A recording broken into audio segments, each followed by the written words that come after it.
அம்மோன்னு நினச்சா அது ஒன்று நடக்குன்ற மாதிரி செஞ்சு வச்ச மொத்த பீஸுமே ஃபயரிங் ப்ராசஸில் பிரேக் ஆகிடுச்சு, இன்க்ளூடிங் டாப்பிங்ஸ், ஹேண்ட் டிசைன்ஸ் எல்லாமே.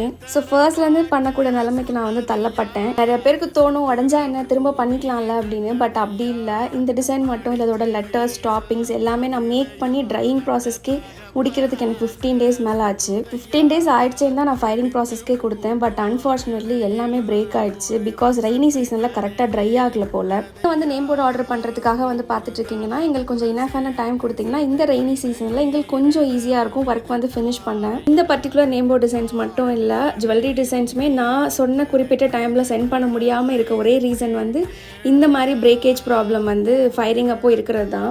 ஸோ இப்போ உங்களுக்கு புரிஞ்சிருக்கும்னு நினைக்கிறேன். நிறைய பேர் கேட்டிருந்தேன் ஏன் ஆர்டர் ப்ராசஸிங் டைம் வந்து 18 to 20 daysக்கு மேலே வச்சுருக்கீங்கன்னு. So this is a only reason, இந்த மாதிரி ட்ரையிங் ஃபயரிங் ப்ராப்ளம் இருக்கனால. தேங்க்யூ. இந்த நேம் போர்டு டீட்டெயில்ஸ் வேணும்னா கமெண்ட் பாக்ஸில் ப்ரைஸ்னு கமெண்ட் பண்ணுங்கள், டீட்டெயில் ஷேர் பண்ணுறேன்.